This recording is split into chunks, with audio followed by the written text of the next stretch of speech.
Hi and welcome everyone. It's that time again. It is Saturday, May 23rd, 2026, and it's 8 p.m. Eastern.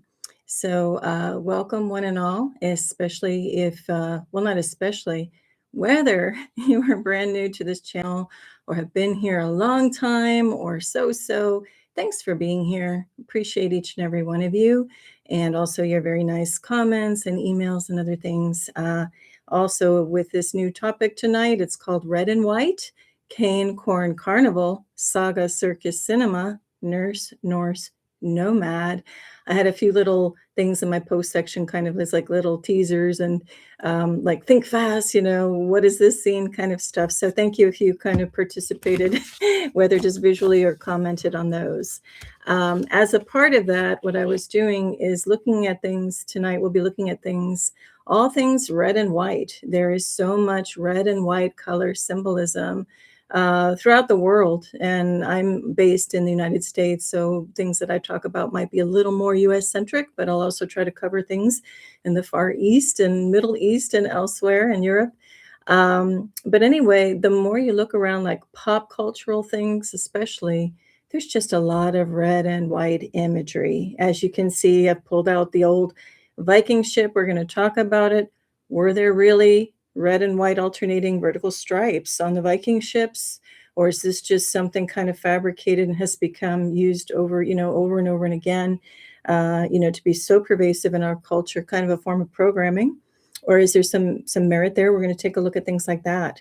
So there's a lot we're going to look at tonight. I will go ahead and put up the cover sheet. I do a PowerPoint presentation, but I hold them up as far as like slides. I just hold them up old school way. So there's just to mark the occasion here. This was actually a hint in the background was on one of my little teaser posts to guess, where I am. It was just showing the canopy of a carousel. And, with the prominent red and white stripes, you may think of circus. That's why I've got that in like the subtitle.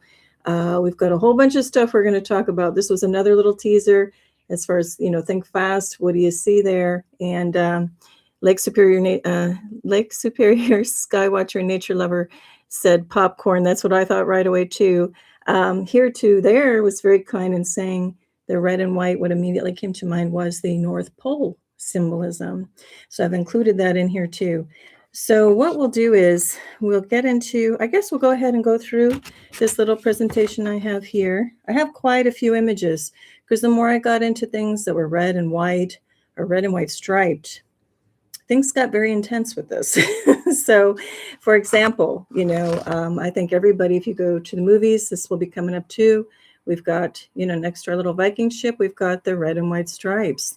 If I hold up just this, this is just a piece of a box. I think a lot of you can already name what, fast food chain that is. And actually, this used to be just more of a US thing. And now I know this is like all over the place in Europe and elsewhere. But again, we've got red and white stripes. Now, I was, and of course, I'm not promoting any brands. I'm trying to show them without really like giving the whole name. But, if I put this up, put it in the back, black, darker background, you already know what product that is. So is it any wonder that they're using the red and white colors and symbolism? I'd say no. It's with strategic marketing. In fact, if you look at, if you know my channel, I never tell you to do this, and this for the channel because, again, no negative criticism to anyone who's doing that. I just personally cannot do it. I do not want to program people because I detest programming and repetitive stuff that's not fun. So for me, that's not fun, and I don't want to program anyone. But what I'm getting at is if you just look on the platform when you hit the icon for YouTube, you think it's an accident that it's red and white? Absolutely not. Okay. So actually, let me start off by reading, before I get into the slides, some of the psychology on human beings behind using red and white, not only like in marketing, but just in general, like from a behavioral response point of view. And I'm just going to read just something that I picked up on the internet and also just kind of warming up for the show here. And so I had done a little search on, what's the color psychology behind red and behind white. And then I looked it up also behind red and white. And so red and white stripes, rather. And there's just a little extra flavor, if you will, a little extra color added to the description behind that when we ask for red and white alternating stripes specifically. So this whole show, I have about 10 pages of a lot of different images showing the red and white. I'll go through it rather quickly though, or it won't be like hours and hours. I'm going to try to keep the show to maybe an hour, hour and a half. But the more you look around, the more you're going to see the red and white. And I'm not sure why this came up so strongly in my mind. It started to bubble up at the end of the last show, the last live show. And I wasn't really going to go into it because you can also go on a very dark path with the symbolisms and meanings. I'm not going to do that here. I'm going to stay on the lighter side. But yeah, I'll just let me go ahead and read the psychology. So this is just a basic, internet summary, but it gives the gist. And I will say when we're going to be talking about the psychology of red and white on the human psyche, that's what I had searched. There's also red and white use in marketing. So I touched on that already a little bit, but that's including like down to design and strategic design in stores. So like if you're going in a grocery store and you want to buy some meat, certain lighting is put in position on purpose to make the red of the meat pop out, make it look attractive and juicy, for example, versus if you remove the special light away, it just kind of looks more gray and lifeless. So there's just different techniques and things done on purpose to amp up, the red color, especially surrounding things like food, to entice. But let me go ahead and read the psychology of red and white on the human psyche. And here's what they say. Red evokes intense psychological and emotional responses, such as passion and alertness, due to evolutionary ties to danger and dominance. Conversely, white fosters clarity, calm, and openness, serving as a blank canvas that complements, balances, or neutralizes intense colors. The psychology of red, physiological arousal. Red is highly stimulating. It increases heart rates, triggers adrenaline, and draws instant visual attention. Emotion and passion. It is universally tied to high power emotions, primarily love, desire, and anger. Dominance and performance. Evolutionary psychology suggests red signals physical condition and dominance. In competitive contexts, it can boost a wearer's confidence, but may also intimidate opponents. Cultural nuances. While heavily associated with danger and warning in Western societies, red symbolizes luck, prosperity, and celebration in many Eastern cultures, for example, China. The psychology of white, and hang on, my screen just popped out. Here we go. Perceptual clarity. White promotes feelings of peace, cleanliness, and orderliness. It is associated with low arousal emotions like relief and relaxation. Mental space. The brain perceives white as a blank slate, which can encourage feelings of a fresh start, innocence, and boundless potential. Cultural duality. White is typically the color of purity, innocence, and weddings in Western cultures, but it is often the color of mourning, funerals, and transition in Eastern traditions. The combined effect. When used together, such as in branding, flags, and we'll be touching on that too later, or interior design, we touched on that a little bit, the interplay between red and white offers specific psychological benefits. Maximized contrast. Red elements pop aggressively against a white background, creating an urgent, clear visual hierarchy that reduces distraction. Tension and release. The high energy dominance of red is softened and balanced by the calming, open nature of white, making intense messaging digestible without overwhelming the psyche. For a deeper dive, they tell us where to go. Now I did want to look at combining it as stripes. So, let's see specifically. So here's just a little blurb on that. So visual tracing and movement with white, alternating white and red stripes. Because of the alternating contrast, because of the alternating contrast, striped patterns create a clear directional line. Psychologically, this guides the eye and the mind along a designated path. This is why the pattern is frequently utilized in entertainment like circuses or marketing to create an upbeat, festive, and guiding psychological experience. So yes, there's a lot to this. And actually, when you start to, we'll be looking at it coming up too in the slides, when you start to take the red and white stripes and like twirl them, and actually I'll just hold up the slide now, we also get into, like they have those like swirling discs that like hypnotize people. You get into all kinds of things with this. So for right now, we'll start off, since our show title includes cane in the subtitle, again, cane, corn, carnival. Cane I put in there for candy cane. That's just what I thought of right away. And again, Here to There was kind enough to say, oh yeah, North Pole imagery. So I've got that on here too on my cane page. Okay. So here is just an example of things that came to my mind when talking about the red and white, predominantly, symbolism in our culture that's pervasive. So we've got the barber pole. And what's interesting there is, if you look at the backstory and the history of the barber pole, it said that, oh, well, the white stripe is, the red stripes are kind of nodding to kind of like the blood if you're shaving or cuts. I'm not sure if that's true, but it's on the pole and it whirls around. So again, it's kind of maybe got that hypnotic effect. Definitely the, hey, look over here effect, right? When it does that, when the pole inside twirls. Then we've got those mints I was talking about that kind of swirl toward the center. And again, the red is like inciting the hunger. And, they say the white balancing the purity, but definitely is drawing attraction, to the candies, of course. Now, the candy cane is interesting if you look up, and I'm just kind of going to pan over.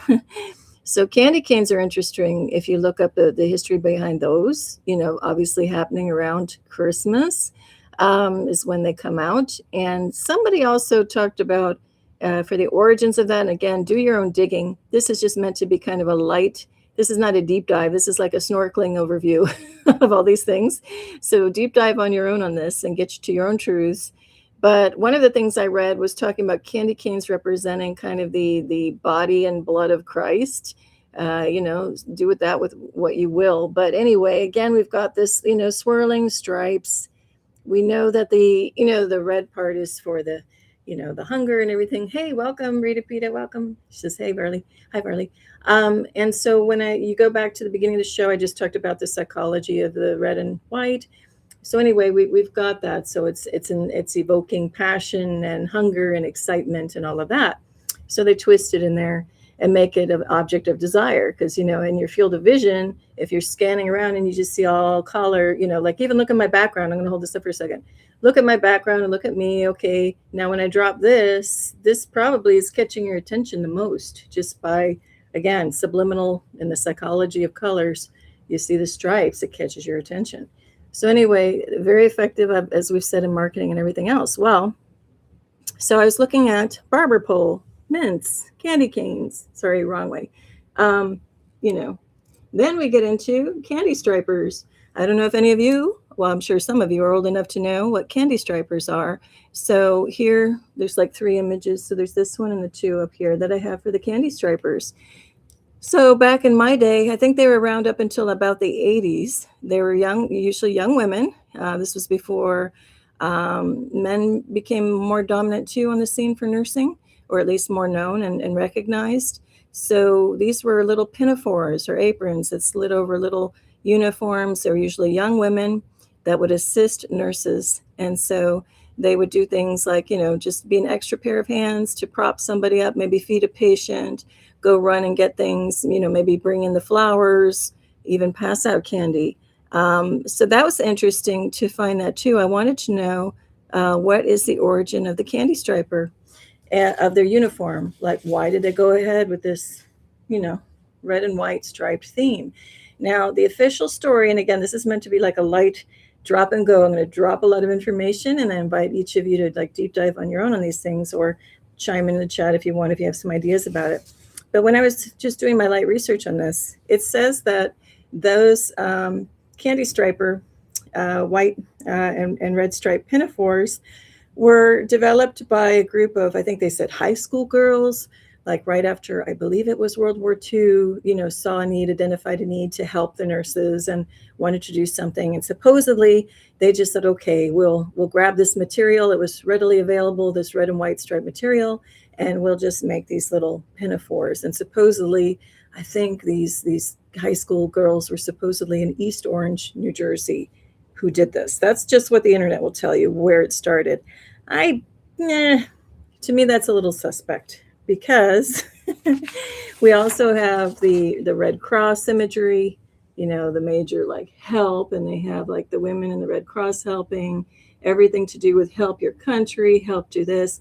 I kind of think that I could be wrong, but my intuitive sense is that this was not just, girls who decided out of the goodness of their hearts to do it. When something catches on a global scale, more often than not, there's something higher up with, strategy in mind, planning these things out.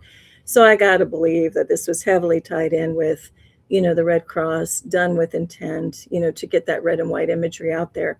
We'll look further into what the Red Cross is, how it was founded, perhaps, probably on one of the last slides. So for right now, I'm just putting it in there because I think there's a connection that the whole candy striper thing, the imagery, the symbolism behind it, the red and white stripes, were probably very much a put up behind the, bigger organizations, let's just say, or families behind starting up the Red Cross and all of that.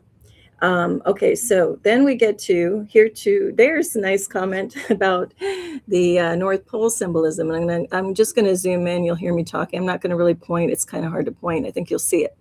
So there's a pole that says North Pole is here, was here. So it's implying that, there's different markers for where is the exact North Pole. And just looking on the NOAA site, the Oceanic, Society site, they're showing that there are 3 different types of North Poles: a North Magnetic Pole, a Geographic North Pole, and a North Geomagnetic Pole. So you can see the dots, 3 different locations. What is that about? So no more is there just like a polar stake in the ground you put in there and it's a one and done with your little candy cane colored North Pole. Apparently there's a lot of different places marking it, right? So that's a whole nother topic for discussion. Then in the lower corner over here, there's a place called North Pole, Alaska. And of course they have their poles, street poles decorated like a candy cane. And then here's a picture of some oceanic voyage, and they've got all their people making a circle around what's supposedly the 90, does it say 90 degree north pole? Okay, so anyhow, do with that what you will. What is the true North Pole? And then we get into the whole discussion of, are any of the maps that we are shown accurate? I had said this on another show. When you do that, I don't want to give shout out to the platform, but it's kind of hard to talk without it. But just, the Google Earth, when you look around there, I looked over 10 years ago, and I remember seeing, when you look at the exact North Pole or that area, the territory of it, and South Pole, you could very well see a rectangular patch mask out. Like they did not show you what was happening there. So again, there's just so much covered up that's luckily being uncovered, gradually around that. But anyway, interesting. Why would that North Pole be symbolized, with the red and white swirl? Well, one of the reasons I'm going to get to here is, how do you interpret what the symbolism and the colors mean in the U.S. flag or any of the world flags that have red and white stripes or blue part or some with stars? And they're all over the world, including into the far reaches of Micronesia. You have that symbolism as well. So that's the next slide. I'm going to just show you some of the flags on these barns. So there's a whole nother thing too about if you hang the stripes vertically or horizontally, what is the meaning of that? Some are saying that the first original, more independent, symbolizing independence and freedom flag would be hanging it more with vertically, and that, less of the freedom taken away is the one that's horizontal. Well, what I want to touch on for a minute is this. I'll put this slide back up. If you just go by the textbook, as they say, or now if you just do a basic internet search, they say that there's the red and white stripes of the American flag are supposedly symbolizing, I'll go over here, there's 7 red stripes and 6 white ones, 13 in total. So supposedly that's marking the 13 original colonies of the United States. And that supposedly you've got the red, white, and blue representing purity, vigilance, things like bravery and whatnot. And I'm going to call a bit of a BS on that, because first of all, that is the story. But first of all, but I think there's a very different esoteric kind kind of secret society meaning behind all of this symbolism. So when I first researched just now, just on a quick light search, I said, hey, okay, 7 red, 6 white stripes in the USA flag. Okay, so which colonies were red and which were white? If they're supposed to have a different stripe for each one, okay, which ones did they classify as red and which is white? And I got no answers. Now, they may be there, and some of you out there may be able to go find it or know it already, but I could not see any correlation of, okay, so which 7 were which colonies, which 6 were which colonies, nowhere to be found. Now, also looking around just in general at red, white, and blue symbolisms and flags around the world, in the Far East somewhere, or in the Sanskrit tradition somewhere back, ancient kind of symbolisms, some said blue stood for royalty. So that's a possibility. Some will say with the symbolisms of the flag, it's like the ocean. Okay. For me, no. I mean, it's quite literal. You got stars on a blue background. It's galactic. So that's where I'm headed with this. So I think for me, I want to throw the red, white, and blue story out the window. For me, you've got the 13 original power families. They say the banking families, the one that kind of control the world through the finances, are the 13. You've got those stripes there. In England and France, there's different houses of them. So you've got like the red house of the, I'm sure there's other, terms for it, but you've got the red roses, you've got the white roses. And there's a lot of secret society and, kind of power families connected with all of that. And there's a lot of infighting with all of that. So to me, I think that's what it's truly representing. Now, when you get to the blue, and look at, you've got, as we talked about color psychology, we already talked about on the psyche, that red was dominance and white was more innocence, right? And so to me, that's power play within there too, of which of those two houses are dominating and not at the time. Then to me, the blue is the emissaries. Is that the word? Your representations, your representatives of a bigger organization would be, the field of the blue. And then, those could be your, if we're going to take it into where we're going to go on this channel, more esoteric. So the blue could be more like your reptilians underneath the deep state, which is the hidden hand, which would be represented by the stars. So it is said, if you want to go there, and I'm going to go there, that the world, is dominated by these families, these 13 families. And then you have another hierarchy, like a pyramid structure hierarchy. And then you have the representatives of those who are the actual hidden hand, which nobody sees. And then that one would be galactic. So if it were looking at different ET groups, and again, as everybody says, it's true, there's good and bad in every species, every race. So if I say reptilian or Draco, don't get triggered. There are beautiful dragons. There are mean, dastardly ones. There are nice lizards or reptilians, and there are treacherous, terrible ones, right? So nobody get bent out of shape. This is just trying to explain something, a concept that for so many people is already too much. But I'm just going there. It's Saturday Night Light. Let's have fun. So for me, you've got the 13 families, and then you've got something like a more structured reptilian organization over those. And then over them, you would have more of like a draconian over that, kind of ruling all. And they would be represented by the stars. And, no coinky-dink there, coincidence, the stars representing that they're not from around here, meaning Earth itself, from the galaxies, from interdimensional, who knows. But something with more capability and memory than us, because we get a memory wipe. We got engineered, probably DNA engineered. We only have a short life cycle of, we're lucky if we get 100 years. We're talking about entities that have been around thousands upon tens of thousands of years who keep their memories. So of course they have a hand over us. They're more than one-upmanship on us. So anyway, to me, that's really what the flag represents, at least at this time. And so the other thing too is, it's no coincidence that we have blue bloods. You hear about the blue bloods. You got red blood, blue blood, right? So this is representing a hierarchy and nothing to do really with freedom. At least, even if we had a breath of freedom in there around 1700s, it was very quickly removed, my opinion. Okay. And that brings up too, I think increasingly among children, especially if you're going to a public school. It happened to me, even in my days going to public school. Why do the U.S., all of their public schools have their kids stand and face this flag, well, not this one, but this one, and put their hand over their heart and pledge to it? That never made sense to me, ever.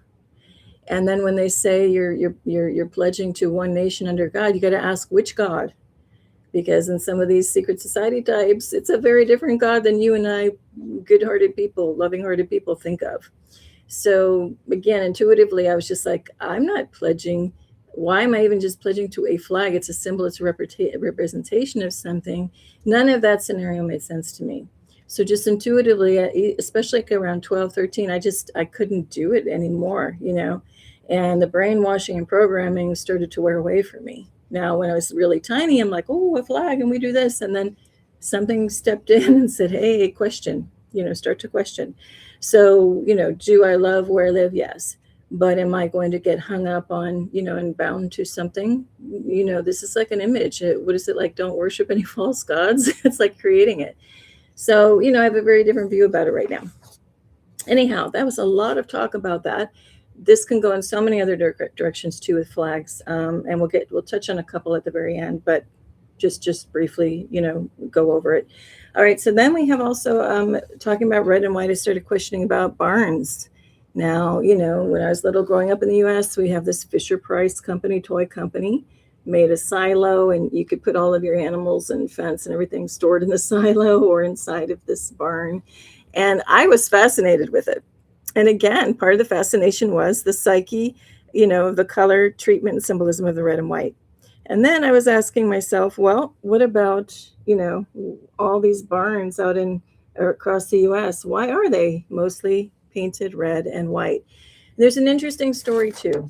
So one thing is, when you see red and white on a farm, the colors too could represent what? Milk and meat, essentially, right?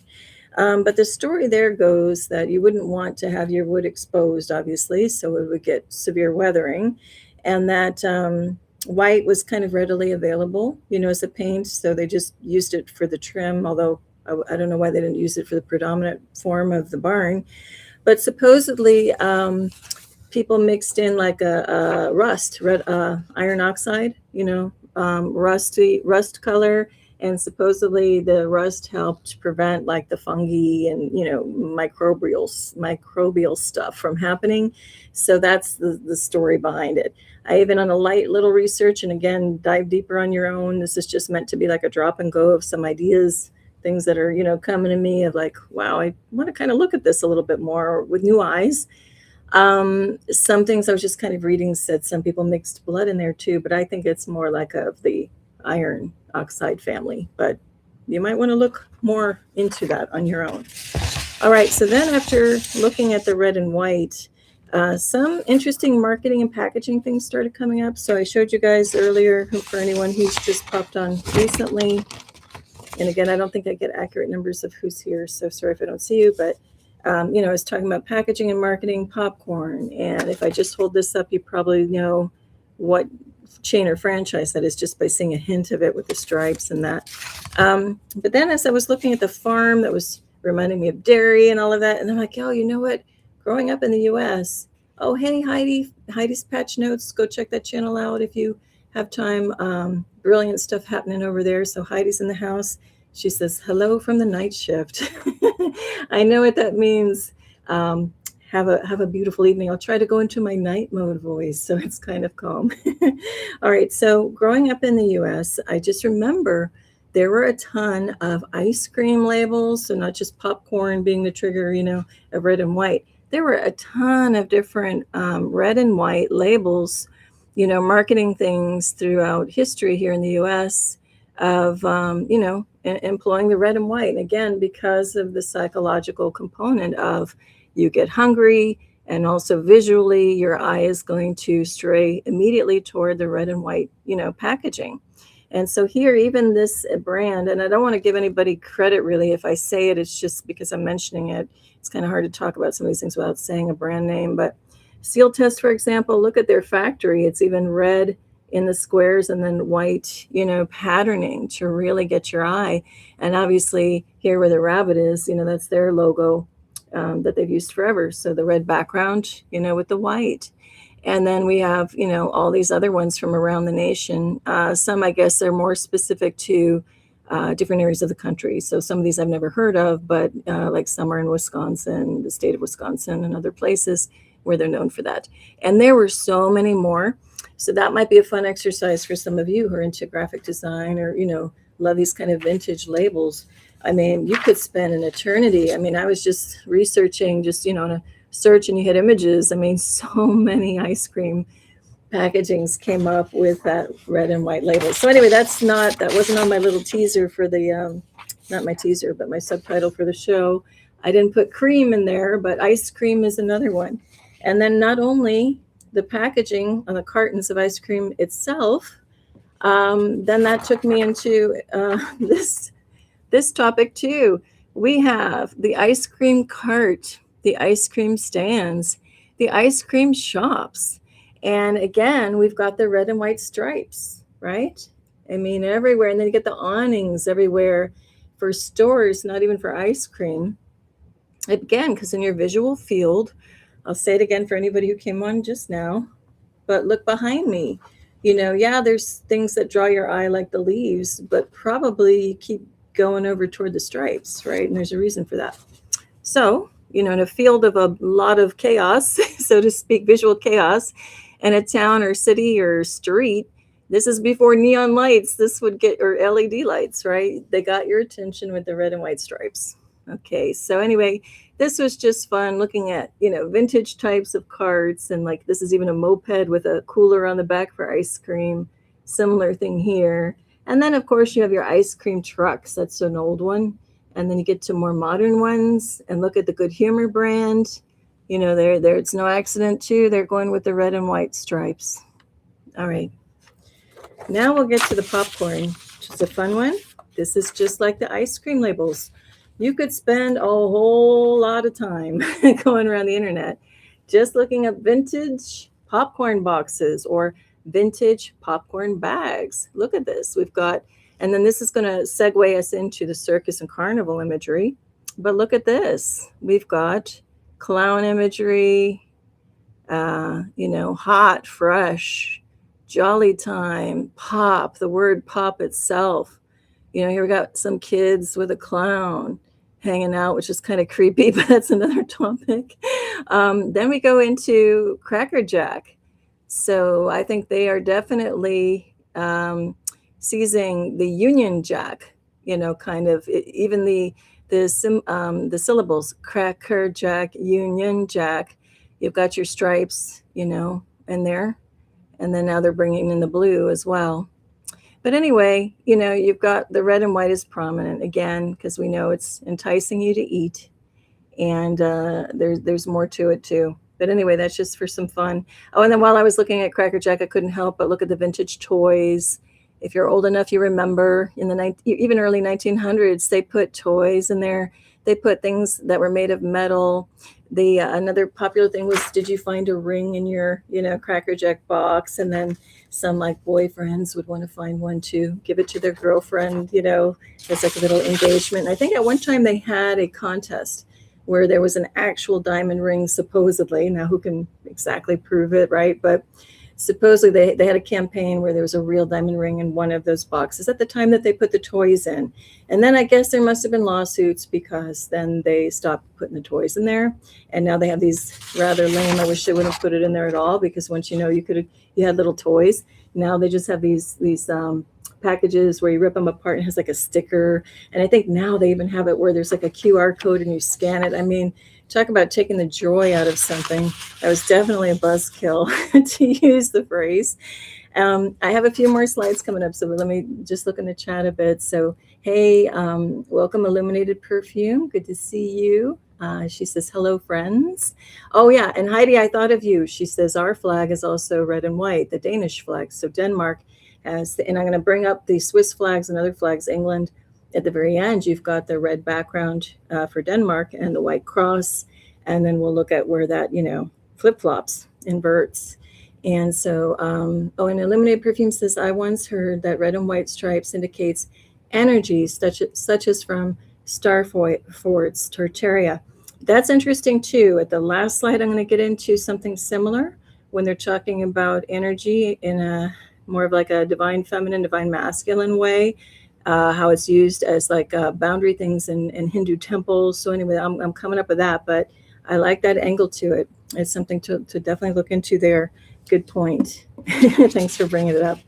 Okay, and now we'll look at the carnival aspects, and we'll get to circus. So, of course, just talking about the psychology and how the red and white affects our psyche. We've got, this was the canopy on the carousel that I showed in the teasers, my post section. That's a little carousel actually in Florida. And then they actually, shortly after I'd been there, they picked up the whole thing, sold it, and moved it to a different city that I can never go to. So it's kind of sad because that was a fun little carousel to ride. And even as a few years ago, they still had it $1 for a ride. And the ride lasted a while. It wasn't just like 2 seconds and you get off. So that was fun. Then we have like this huge, this canopy for this, I forget what they call it. These, I think just the swings, right? At these carnivals, this massive, this one isn't as massive as some of those towers I've seen, and you fly around and fling around on swings, right? Then we have the, old-fashioned stand, just like the concession stand at the carnival. Then the bumper cars, for anybody who can remember the good old-fashioned bumper cars, that one happens to be red and white. Of course, they were a bunch of other colors. And then we have the little dart booth here where you throw a dart at a carnival and you can win one of the prizes hanging up in the ceiling. And I like this image because they had the pink panther, since I've got Panther in my handle.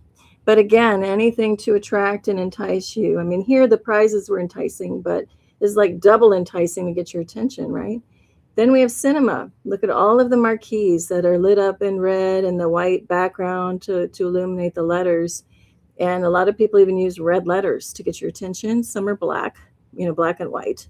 So again, just red and white everywhere. Now we'll get to the circus. And again, circus with the colors, it's bold, it gets your attention, it gets you excited. And so we have the big top, right? So here we go. I can hold this up if you can see it. Yeah. So we've got the big top, and that's, very common with the traveling circuses. This is a whole nother topic where you could just get lost in looking at vintage circus posters from all over the world. These are going to be US based. I actually had this one. This was a book. This was like a guidebook. I remember seeing that cover. I did go to one of these shows when I was little, and I'll never forget it. There was a lot to this to impress upon the mind, between having a leopard that jumps through a ring of fire. They had tigers that would leap through rings of fire, right? You have the 3 rings. They call it 3-ring circus. This is seeing them from up in the nosebleed level in the stands.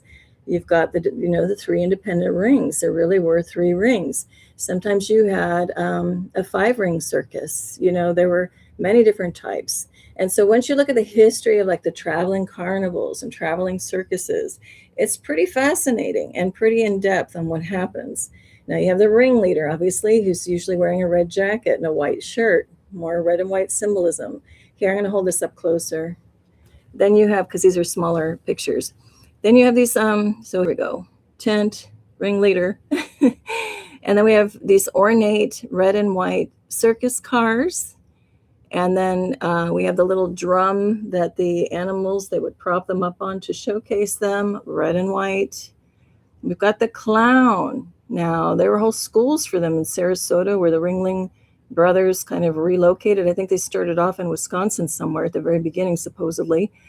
But then you've got all the clowns with the red and white, especially with the red nose and the red, overpaint on the smile. And then, that ties into the fast food chains of anything that has a clown, like Jack in the Box, McDonald's even. I mean, I don't know one kid that loved running up to the Ronald McDonald. I was in a place where they were doing a party and they had a guy dressed up as him come in, and kids were like very afraid. I was too, actually, kind of very bad vibe. But there's just something about that. Now, if you are a clown lover, okay, this isn't for you, but there's just something about the red and white doesn't feel good. Now, of course, they made that somebody brought this to my attention. I think it was Heidi who brought it to my attention. Sorry if I said it wrong. Somebody brought it to my attention recently that there's the thriller movie, It, with the clown. I don't watch any of those horror things. But anyway, yeah, there's just something that's just not so friendly about a certain clown with the white face and the red. Now, I think they're more sensitively done. What is it, pirouettes? What do they call them in French? Something like that, where it's kind of more like a harlequin, but not in a scary direction. You know, they're more like subdued, not with that like garish red color on the lips and the face. Maybe they're more approachable. I don't know. But anyway, thanks for all the emojis. Illuminated Perfume's got all this stuff. Yeah. Oh, yeah. Thank you for putting those up. Illuminated Perfume has the beach umbrella. She pulled off the emojis. And you know what, guys? Maybe for another time I'll get it where I put up the comment of people. I'm not there yet. My sophistication. But Illuminated Perfume has put up emojis that show a beach umbrella, red and white stripes. Yeah, the canopy on the circus, even sailboats. You know, some of their sails. And the bullseye target. I didn't even have that in the show here, but absolutely true, right? Okay, so we've got the clown, and then I just kind of got going down nostalgia road. So some of these other things don't really apply to the red and white, but I just wanted to include them because we have the idea of, well, a little bit, it brings in red and white, is the idea of the lion tamer or, you know, the tiger tamer here. And with the lions, if you're old enough to remember in the circuses, sometimes they would have the lion tamer would put his head in the lion's mouth. And so all of it, and with the, what do we know about tigers? They get the little moniker of being the man-eating tiger. So I remember the suspense of being in a circus as a little kid. It was kind of like, I liked some of the things about it, but I didn't like a lot of the animal things about it. But that's the suspense of, oh my gosh, is this the day that the lion tamer is going to get it? Like, you know, is the lion going to snap on his head, or is the tiger going to, you know, are they going to gang up on him? There was always that kind of edge of, is the guy going to die? And with that comes the blood imagery, right? So it's implied man eating, that there's, you know, red and white involved, right? So anyway, very interesting. This whole culture, very disturbing as we know it now, as far as how some of the animals were treated and the people. But it's a weird culture. But of course, fascinated so many of us when we didn't know all of the backstory. But anyway, circus is a whole other thing now. You also can look at the etymology of circus. I didn't quite look it up. So some of you may already know it. But, and sorry if I put my pages down. I don't mean them to be right by the microphone. I just realized that I'm going to be loud if you have earbuds. Sorry about that. But, you know, circus, what do we know from Rome? It was the circus that they watched, you know, chariots and things run around. So it's describing, you know, going around. And I'm sure there's a better, you know, etymology there too. Oh, and Rita Pita says the trapeze act used to be a little freaky too. LOL. True, right? You're like, you want to see them in the artistry of them flying through the trapeze in the sky. And there's a net down there for the most part, I think, with most of those shows, traveling shows and whatever. But in the back of your mind, you're kind of thinking, oh God, I don't want to see somebody fall. And again, what? Blood, right? And then Lake Superior Skywatcher Nature Lover says cheers, hey, and to the chat, hey, welcome. You know, she says cheers to me in the chat. So hey, welcome. And again, I'll try to get this set up next time where I click on everybody and their little banner comes up. But until then, let's get through a couple more slides. And so here we go. So now back to the Vikings. Rita Pita says, I remember early 80s, the nets always look sketchy, LOL. Yeah, me too. It's like, it looked like I could catch them, but if they were just a little bit off here and there, like that's it, right? It was like a net, but not a net. So now we're going to look at the stripes. So I put up the question earlier, is this just a pop cultural thing or a social engineering thing that we are being programmed to think that the ancient early Viking ships and longboats had red and white vertical sails? This was an inquiring mind. I had this question and I looked it up. So everything that I could look up could not conclusively say yes. There were red and white vertical stripes that was pervasive, used everywhere. There was one archaeological dig site that said they found a tiny little scrap that showed the stripes. Okay, but one little finding out of like supposed volumes of historical accounts and things we should find somewhere. Nothing said about the red and white stripes specifically.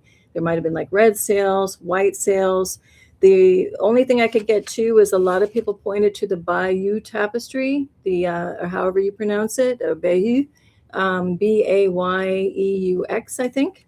Famous kind of historical tapestry. It runs on and on forever, showing this like epic tale, epic situation. Here's a little fragment of it right here. So even in that, I didn't look through the whole Bayeux Tapestry, but all of the sails did not look like vertical white and red stripes. They were wildly colorful. They had swirls, they had greens, blues, yellows, reds, everything, but not the red and white stripes. And then the closest thing I found that was like, okay, maybe in the hull they painted them, with stripes, but nothing about this specific. So here's a cheesy 50s movie, 1950s in the US, Vikings with Kirk Douglas. So here they've got the guy blowing the horn on the fjord, and he's got a red and white cloth here. This is from the movie as well. You see horizontal stripes here. So that imagery is everywhere, but I would say mostly coming from movies and like exaggerated pop culture, Maybe there was a couple. Now they do say red was used maybe to show like a warring spirit or like stay away. Red might have also been showing wealth, with the merchants, that it was a status symbol. But again, I didn't see anything about the stripes specifically. Now, what do we know about human psyche? Okay, red and white stripes say, pay attention to this. Could also mean like danger. But again, I didn't see anything conclusive on it. So I invite any of you to look it up. Let's see what in chat. There's some fun stuff. Everyone's saying hi to each other. That's great. And Heidi says the Hebrew word for red, adorn, is linguistically connected to Adam, man, and Adaman, earth or ground. This creates an interesting symbolic link between humanity, red soil, and blood. Yeah, I feel that. That's got a nice, good weight to it, a meaning. That's something to look further into. Thank you for commenting that. And then Illuminated Perfume says, you may have mentioned this already. There's also the Templar cross. Yeah, I didn't yet, but it's coming up. Actually, I don't even think I included it. I was thinking it because you've got the Malta cross and you've got the Templar cross. And I have it on the ship here. So wait, here it is. Yeah. So Christopher Columbus, with his crosses on the ship. So again, that ties into that idea. But there's a whole lot to go deep diving in there on. So thank you for bringing that up, Illuminated Perfume. And then the fun one here is something new to me. So again, this was one of my teasers. Like, what do you think of the first moment you see this? And actually, Lake Superior Skywatcher, Nature Lover, I don't think you were on when I mentioned this earlier. Yeah, she said popcorn. And I'm like, yeah, bingo. I'm glad I'm not the only one that thought of that. And in fact, this is a Hindu temple. So apparently in southern India, and I didn't know this until doing this just now, apparently red and white verticals adorn or are decorating or are just painted on the outer walls, or in this case steps. Here's more of a rust iron oxide color, kind of like I was talking about with the barns. That looks more like that's maybe what they used. And here's another example. So supposedly that separates the sacred from the secular. So it's a boundary marker of now you're entering into a sacred space. Now they mentioned too, and I don't know if this is true, but just in the light internet search, it says it also demarcates something. So like animals have a visual not to like go there, maybe to stay away from it intuitively. I don't know if that's true. Now in this case, I was going to read it, but it might be too far back. Let me see if I can find it. In this case, the red and white, back to Illuminated Perfume's comment about the Tartaria and the energy of red and white being used. The Hindu temples, the symbolism of that red and white does carry a lot of weight and symbolism. And let me just see if I can find it real quick, because it was interesting. If not, I'll say what I remember and invite you to go check on your own. But it was a nice description. Give me a minute. I tried to screenshot and save stuff. And while I'm looking, yeah, there's just so much to this, because once you start digging into it, it's like, look at who founded the first circus, look at, when and how the first flags were formed.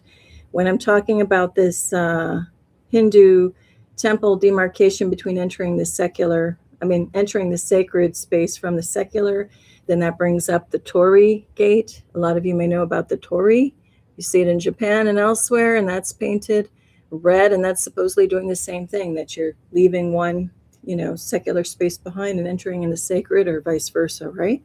So all of these concepts are, you can just keep going and going about everything interrelated. Okay, I can't find it right now, but I invite you to go. Thanks for putting that emoji up, Illuminated Perfume, put the Torii Gate symbolism. So the red and white, as far as what I can go from dark memory here, dark meaning I don't remember so much, but look it up.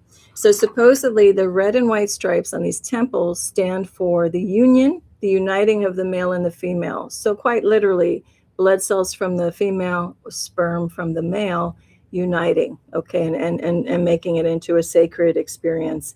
There's more to it, but that's just like my cheat sheet dark memory version. Okay. So anyway, that's a whole nother interesting thing. And again, I don't know why I didn't know that about that. Now, supposedly they say, why those colors beyond, sorry about any noise on the microphone, I'm trying to move this away.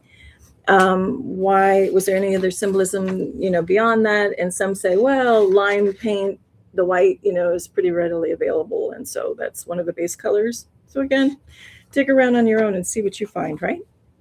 Okay. So now we get to the nomad part of my little subtitle in the show.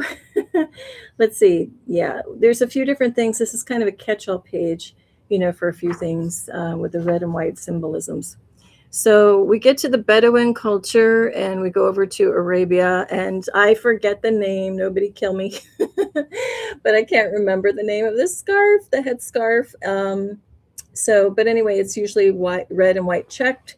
In some cases, there's some stripes, and I'll just hold this up a little. Okay. These younger folk are putting it as a scarf, but you can, put it around your head.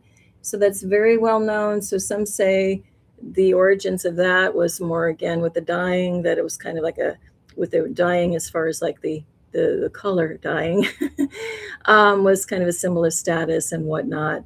White, again, for something that's cool.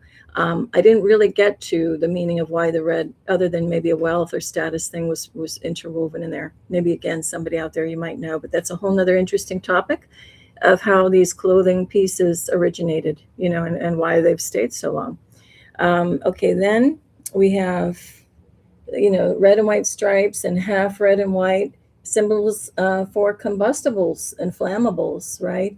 Again, it's kind of getting your attention. Danger, pay attention to this. It's no accident that it's red and white stripes. Then we get into Switzerland. We've got the white cross on the red background, but done in a different way than Denmark. And then we have the opposite with the red cross, right? Now we get into the red cross, and I don't want to go too, secret society on it, but, if you look at the origins of the red crosses around the world, you can make an argument, make a case for it being tied with the Rothschild family, which is Rothschild. It's another way of saying Rothschild. The German way is Rothschild, which is red shield. And then you'll see that there's a crossover to the cross. And then you get into further with the Rosicrucian group. That means red cross. And that goes into the satanic direction. So I'm not going to do that on this show and dive in that direction. However, there's lots of links, because then we also get to, again, those red rose and white rose families, right? So as I mentioned earlier, for someone who might have missed it, you've got the red rose line, the white rose lines in these families. And that's what I was saying. I think that the stripes in the U.S. flag are representing the 13 families that run the world, and they are symbolized with the red and the white. And then talking with a friend earlier this week too, it came up about in England, they use a red poppy for War Memorial Days when they celebrated on November 11th. And there's the white poppy, which is showing peace. So why wouldn't they commemorate the war with the white one, right? There's lots of questions. You get into the English flags, there's some with a red background and a white rose, and then flipped around the other way, white background with red rose. Then this I found interesting. I didn't know this before. This, the red and white stripes with the red stars and all that, that is the flag of Washington, D.C. Okay, so you better believe there's a very specific reason why they'd be using that. No blue, also interesting. So then again, back to my theory with the U.S. flag, for me, the blue is symbolizing royalty, not anything else. and the stars are the hidden hand who control it all. Just my theory there. So then we also get back to the dairy. We've got the cow imagery again with this cheese. So, and that led me into cuisine, you know, with the famous Italian red and white checked tablecloth, again to incite hunger. But I think there's a bigger kind of story back there, esoteric wise. And then, you know, also this is used for picnics, right? So, oh, and then this is just showing back on the Italian theme, the Chianti bottle, the famous one with the wicker, you know, around it. And then usually they'll put the restaurants will put a red candle or a white candle and let all the wax drip down.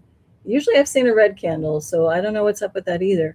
But then you get the whole thing about the red wine and the white wine imagery, which I don't even have on here. So there's just so much when we get into red and why it is like everywhere. And let me go, I'm a little late on the comments. Let's see. Oh, right. Okay. So Illuminated Perfume is talking back to others in the chat that I read, saying, super interesting, Heidi. Thanks for sharing. That reminds me of the associations with Mars, the red planet, and iron. And in New Mexico, they have lots of red soil. Yes. So that was in response to Heidi's comment about some of the Hebrew words tying into earth and ground and man. Okay. And then there's more from Heidi. In ancient Hebrew symbolism, white was often associated with purity and holiness, but also with paleness, lifelessness, and the absence of blood or vitality. Heidi says, ooh, interesting, yes. So all of this is very interesting, right? So I'm just, you know, I've just laid out a few examples that just came to mind.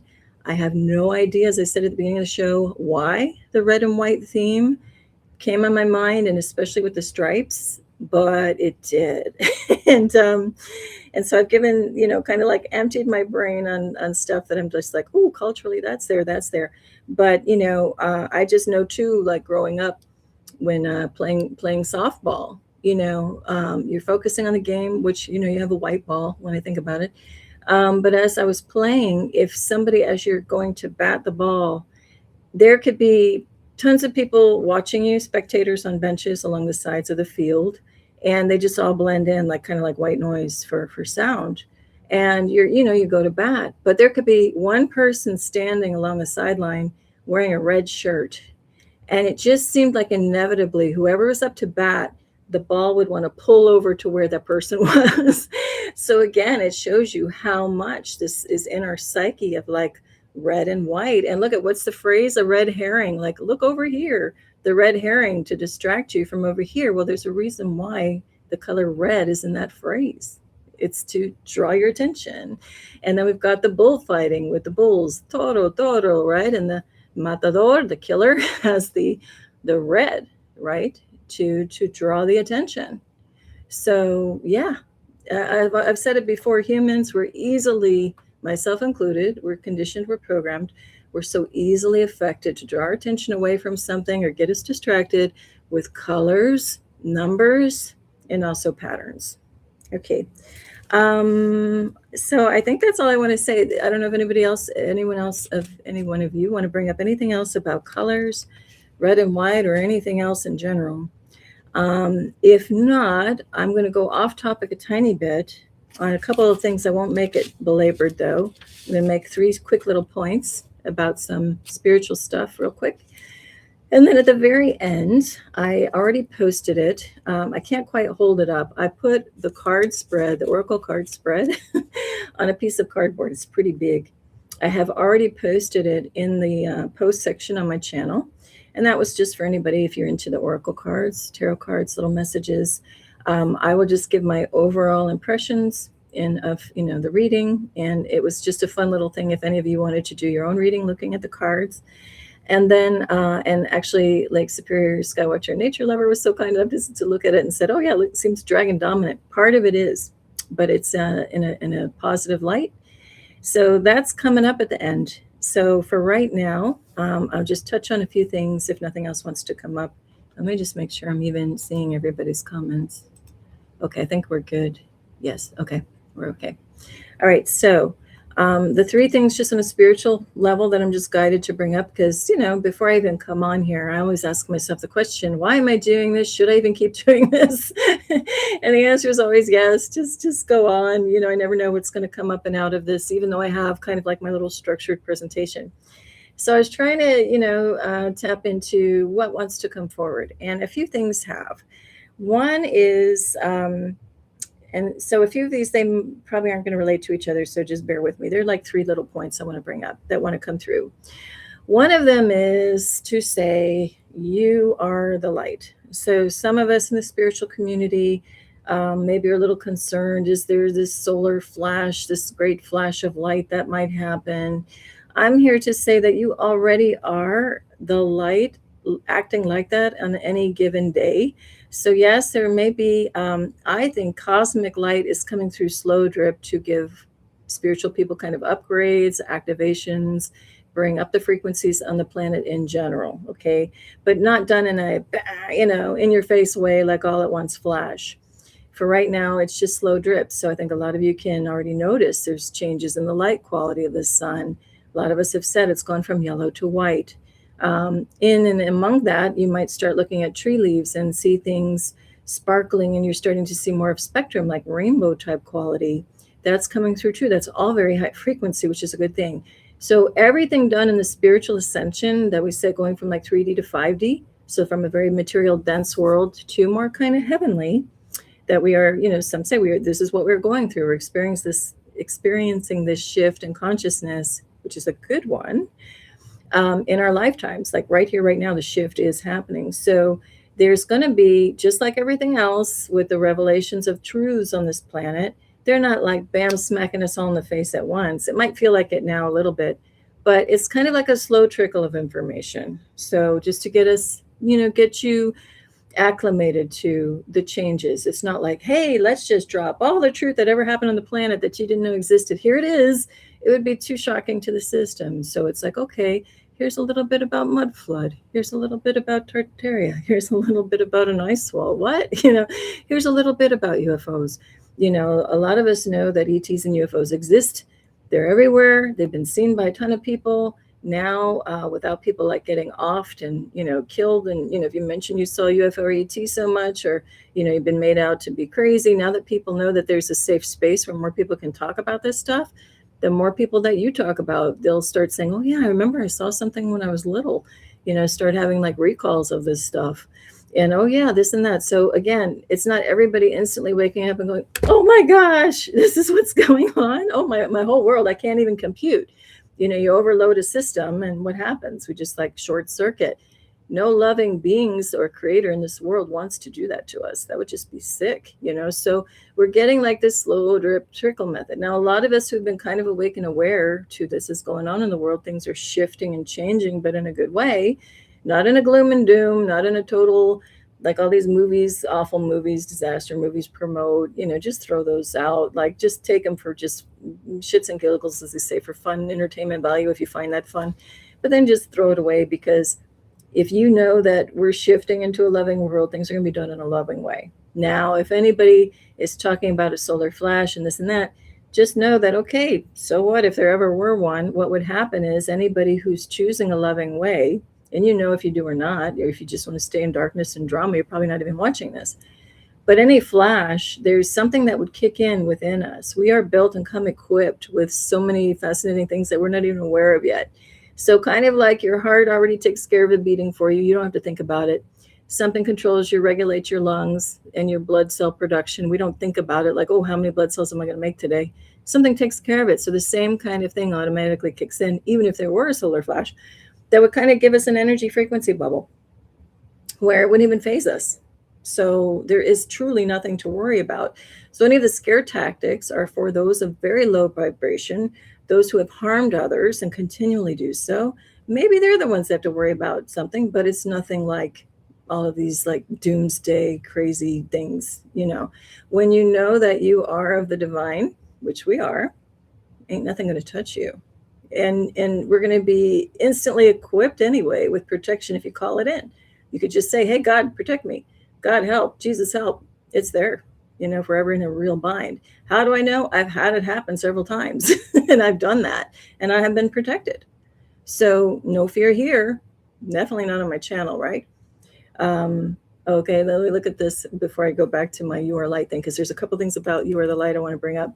So Lake Superior Skywatcher Nature Lover says, seeing red is another saying for anger. Yes. Like, yeah, oh, that's right. When you're seeing red, it's like you could spit nails. It's like you're seeing red is, yeah, anger. And that reminds me of those cartoons, kind of like those Looney Tune type cartoons. I guess they use a lot of red and white imagery in there too, now that I think about it. But it's like the little cartoon character. They're like so spitting mad, right? And then all of a sudden you see red, like a red line flood up their face, and then the steam goes out the ears, and then it's, in their eyes. That's what I think of when you say seeing red. Yeah, seeing red is definitely saying you're angry.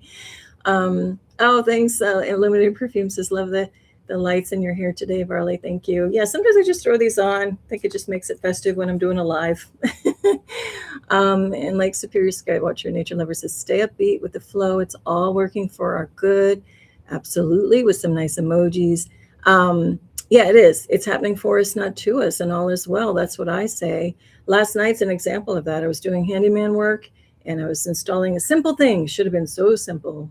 What do they say? Measure twice, cut once. I measured this opening of a window, and I double measured it. I triple measured it, and I went out and got this just simple roller shade, like a blackout shade. And I'm pretty handy, so I'm like, fine, I'll install it myself.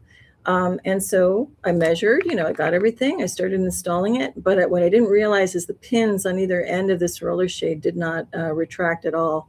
And that they did not give the measurement, including the pins, to like put in the bracket slots to hang it.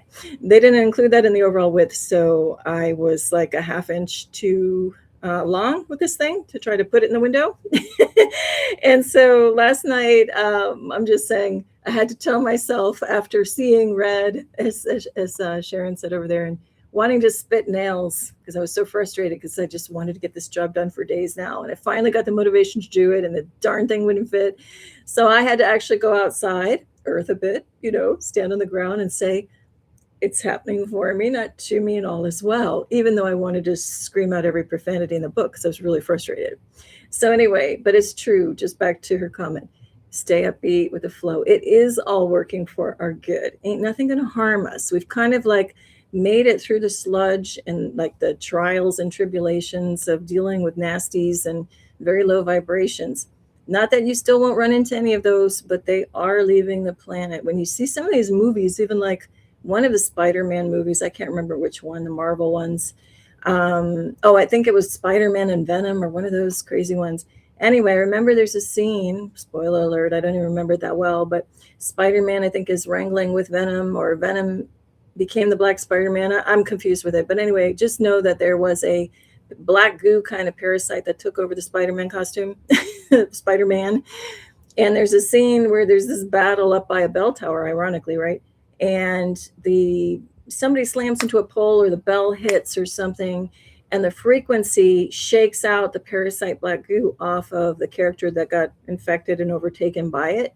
And so what do I want to say? Oh, yeah. So a lot of this is, if you're higher frequency, you're going to repel any of that stuff away from you. And that's going to take me back to what I wanted to talk about, is you are the light. So when you show up in a room, you'll notice like some people might want to stay away, or someone gets triggered. That's their inner parasites or demons acknowledging your light, and they want to stay away from it. They can't stay in that energy. And you're thinking, wait, what did I do? That person doesn't like me. But remember, on an energetic level, there's all kinds of stuff going on with each one of us.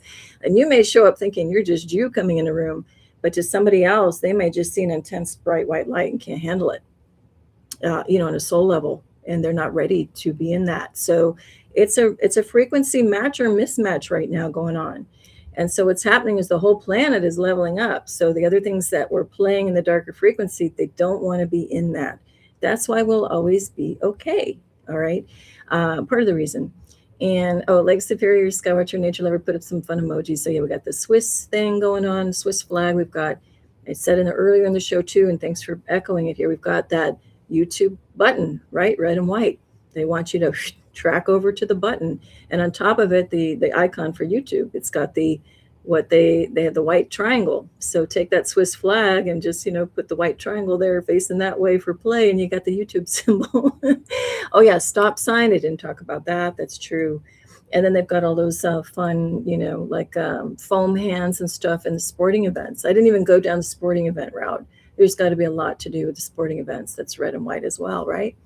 So anyway, so you are the light, yes. So in a sense, we're like mini solar flashes to others. So what are they going to do? Like just shrink away and go if they're not ready for that level of light. For us, it's just a slow, process for us to get lighter and take in the light in a different way. A lot of us are starting to feel that right now. If you look at the Schumann resonance chart, lately I've been able to I could tell you exactly when it started spiking, because I'm sitting there and all of a sudden at 2 a.m, I feel like she said earlier, seeing red in a slightly different way. I was like seeing, the heat, rising up, and it's not hot flashes. It's an energetic, planetary energetic heat. And so it started like moving up the other day, and I'm like, I don't even have to look at the chart. I bet you it spiked. And then sure enough, I wasn't totally sure. So I looked and I'm like, oh, hot damn. Exactly when it was like, oh man, it's getting hot. It was at its peak. So we ourselves can, detect this stuff even without a chart. So that's why I'm laughing. If we had an EMP, I was at the store the other day. I wanted to get an old fashioned temperature gauge for outside instead of the mercury or the red. That's another thing, right? The red liquid goes up and tells you how hot it is on your little temperature gauge. When you're looking out your window, it says if it's like 70 degrees Fahrenheit, 80, whatever it is out in the daytime. I wanted to get one that was more like, I forget the name for it, but not digital. So I wanted to just get one analog, like just one with like an actual dial that would move around so I could look out the window and just see, what is it out there today? They didn't have it, by the way. It's a whole long story. But the point is that, you can also get really good at gauging temperature and go out and say, I think it's in the 70s or whatever. Kind of similar concept. We're going to get so in tune with all of this that we're like, oh, it's spiked. But now on these spikes, okay, they may not feel good. Some of us might get, I just felt like a heat flash moving up, and it wasn't fun, but it was only like temporary. Some of us might be getting migraines with that, or headaches or pressure. Some people are getting like fast, like heartbeat, sudden flutters and stuff. And it can be a little scary, but even that though, it's happening, but it's kind of like slow drip, as far as like the energy's increasing. If they're really crazy again, like in a solar flash fashion, I think there's something that kicks in energetically and shields us from that. So if anyone talks about solar flash, I'm like, oh, so what, but I don't think it's going to happen that way at all. As I said, I think we are the light. Each one of us, if you look where we are geographically, we're in like totally different places more often than not. Each of us are like little lighthouses on the shore, and we are, bringing up the light, but in like a gradual way. That they don't have like 100 of us on the shore huddled together shining that light. That would be too much. So we're spread out all over the country. Us, I say, are like, typically the black sheep of the family. People who kind of woke up a little early to what's going on with the world. Other people are like, no, not ready to hear it. But slowly now, they're slowly waking up at different paces. Others won't, and that's okay too. We don't have to convince anybody to wake up who doesn't want to wake up. I wouldn't want somebody waking me up if I didn't want to wake up, right? So anyway, that's just one aspect of when I say you are the light. The other one is kind of a literal thing that's been fun. I've been playing around with it lately just by necessity, not like I really wanted to, but it's come up in my day-to-day. So I'm just going to drop these two little aspects of it. Okay. One thing is I'm getting increasingly kind of miffed at all of the surveillance around. So I kind of go, and then like let it go. So every intersection when you're driving, I see new cameras have popped up, and I get pissed off for a moment, and then I go, whatever. It's not going to affect me. So one way that it can really not affect you is this. Two specific examples with digital kind of cameras, and it's like intended for surveillance, and I don't want it. One was, okay, I needed it. So one thing was years and years ago, I went into a dentist's office and they wanted to do like this x-ray. It was more like a panoramic thing. And I don't know, I was just in a vibration where I'm like, I don't really want it, but okay, I have to have it. And then I was thinking, there's dangers to it. So anyway, when I went in, you have to hold still, I just remember I closed my eyes, you're by yourself, and the attendant steps away. And I remember I focused really intensely, and I was just like, I don't want anything harmful hurting me. And I like shot out like an intent of I'm protected. Like I'm talking about with the solar flash, like I have like a frequency bubble over me. I'm protected, you know, and I just was just like so focused and was like, oh, nothing harmful. If there's any radiation, it's not going to harm me. And I was just so focused, right? And then I was just like, I lift up this whole place. Well, what I didn't realize is the machine broke because I went off to the next room. I didn't realize it. And then somebody came in and said, are you okay? And I'm like, yeah, why? And they said, well, the machine isn't working. We want to make sure nothing happened to you. And I didn't say anything like, oh, I might have had the opposite. The effect on the machine is what you need to worry about. But anyway, this is real stuff. Like some people walk in a room and say they notice the clock stopped or lights flicker. You know, there is stuff energetically that some of us have, and depending on what frequency we're in. Another way to consciously kind of protect yourself from cameras, and this is if you're traveling in an airport or something, there's cameras where they don't tell you they are. And I've told my story about that before.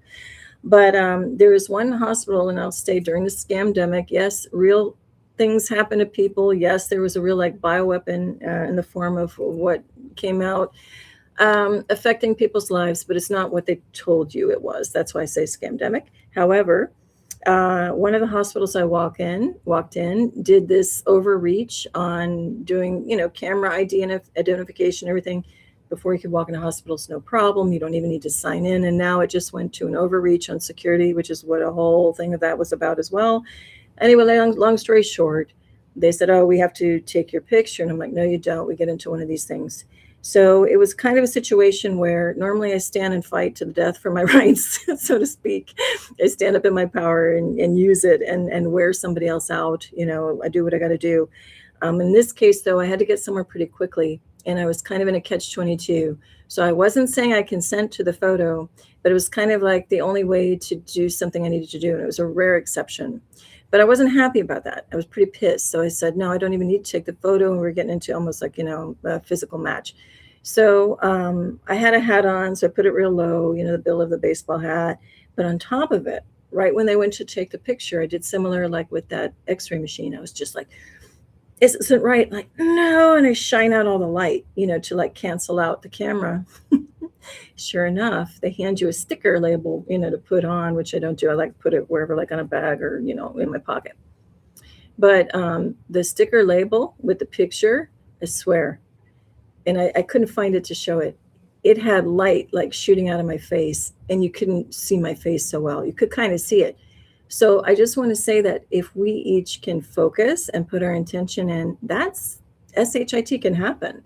So I wasn't expecting it to do that to the photo, but I was just so connected with God, saying, that's not right. They're taking my picture, and I didn't like it. Right.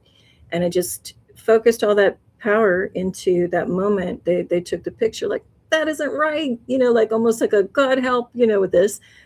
And so the divine stepped in. I'm not saying I did it. The divine stepped through and said, okay, let's shine that light out. They're doing something that is, kind of harming one of our own. They don't want it. This stuff happens. Illuminated Perfume says, I've had this feeling that we are lighthouses too. I illustrated a card for the Four Agreements card deck back in 2001. Oh, I want to check that out. Of a lighthouse that was also a human with light shining out of his third eye. There you go. That's the feeling of it. And God can come in and work any kind of manner of miracles through us. It's just that it's that connection.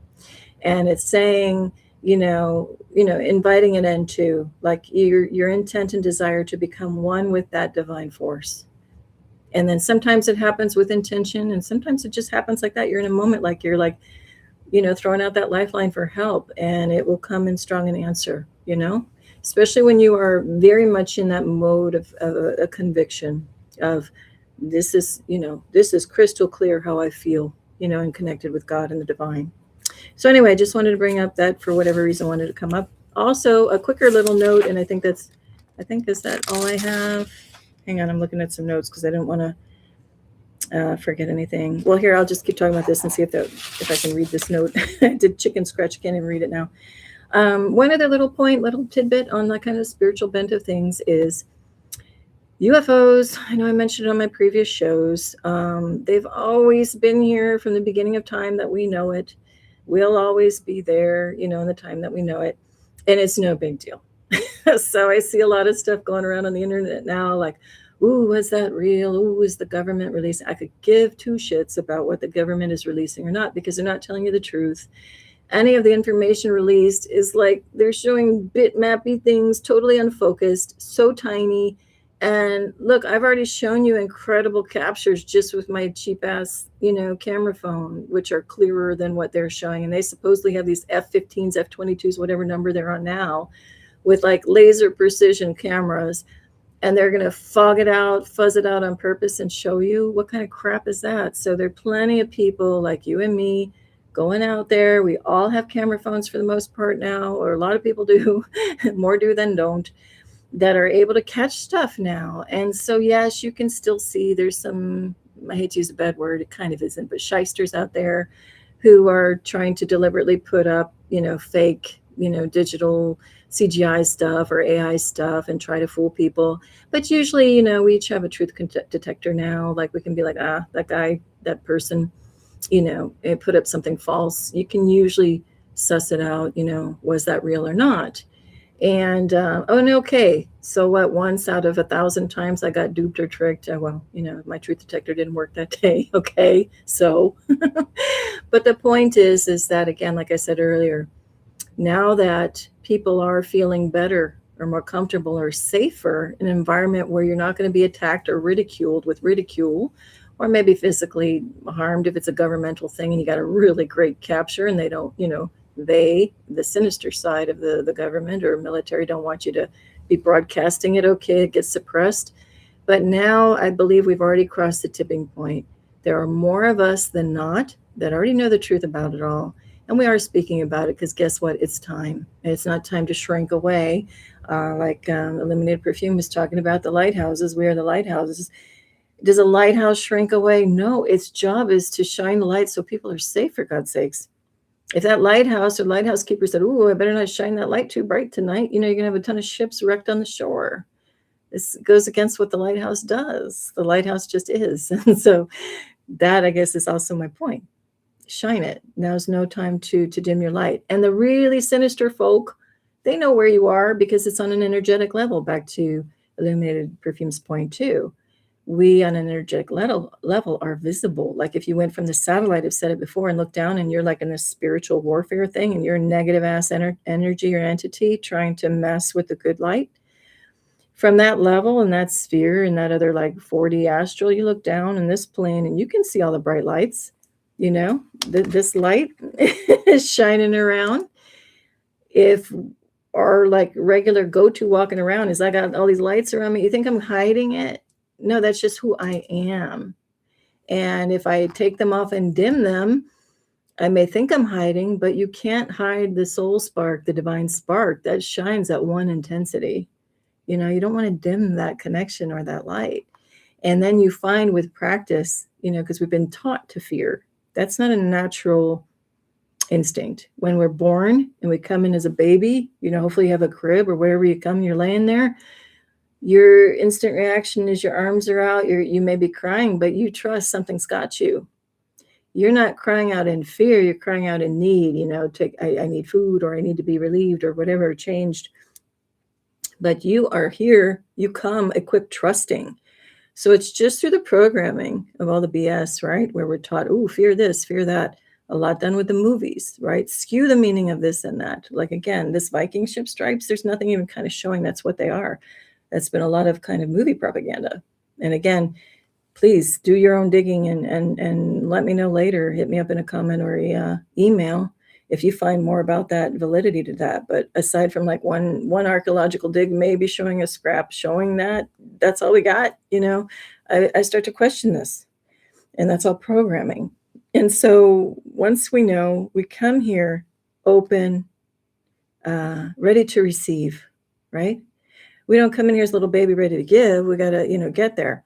But we're here ready to receive, and we blindly trust, yes. So we are taught to fear. We are taught to go counterintuitive to who we are. And if we were taught from early on, or just, reminded that we are sovereign, we shine that light wherever you walk, when you own it and you know that you're the light. I've been in so many situations. Maybe I'll do a show just on every situation where I could have been really wrecked up or harmed or killed, but I connect in and just know and trust like I know like 1,000% that I'm fine. And then that divine power comes through. And like I've said before, kind of just like a Star Wars force push any of that negativity away, or that we lock eyes and like, oh shit, that's the divine in there, and they go away. So it may take a little practice to get there if you're not familiar with doing that. If it doesn't come like immediately intuitive to you, just shed away all of this programming and start practicing stepping into that light more. And then you will know there's nothing to fear, nothing. And that we are so much more powerful than we know, right? Oh, and in the Lake Superior, Skywatcher Nature Lover says, yes, depending on what I show makes a difference, what gets pushed. Exactly. And now, look, there's going to be times where we might feel vulnerable, but even in the most scared times that you could, by rights, maybe be fearful, if you just remember, this is such, they talk about like the secret with spiritual stuff. This is all you have to remember. We already come completely equipped because we got that divine pipeline to God immediately. And if you're in a sketchy situation, just even if you think it, God help or Jesus help, like the moment you say the G or even thought the G part, for me anyway, and I'm talking like scary, like energetic, dark side energy stuff trying to mess with me. This is way back when, not so much anymore. Poof, it just disappears immediately when you just think God help. I can't even describe it other than you have to kind of be in that situation to practice it, to know that it's true. Like, I didn't know it was possible before I was put in that situation or stumbled in that situation, whatever, or didn't unwittingly, created or went into the situation, right? But that always, and that's the other thing too, if there are any people out there who have quote unquote sold their soul to the devil, sold themselves out, especially like entertainment industry, political realms, religious ones, you can always change your mind. Now, if you're completely taken over by an entity, it might be difficult to ever get back to your true self.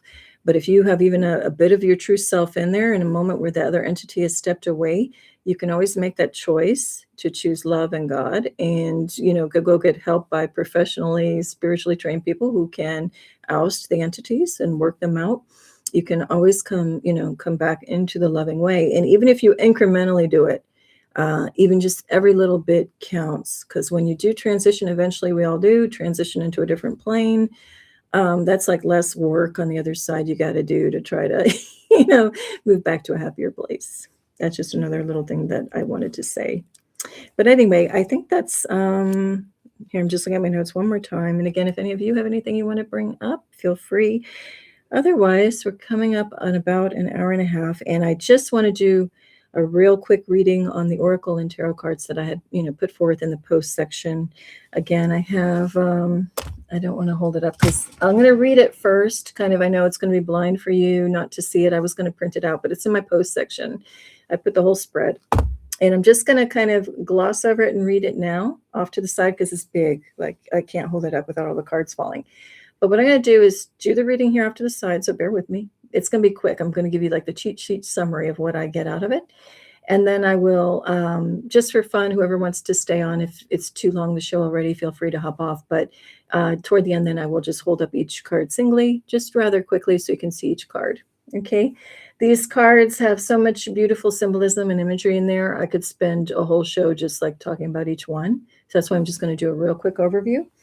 The cards this week come from 8 different decks. So I will also post those in the description area below after the show airs. So what I want to say really quickly, I'll just run through. I'm going to be off to the side a bit. We have number 66 or a 12 or a 3 as White Raven Spirit, Trust in the Magic. Then we have number 9 with the tiger on it, Use Your Power.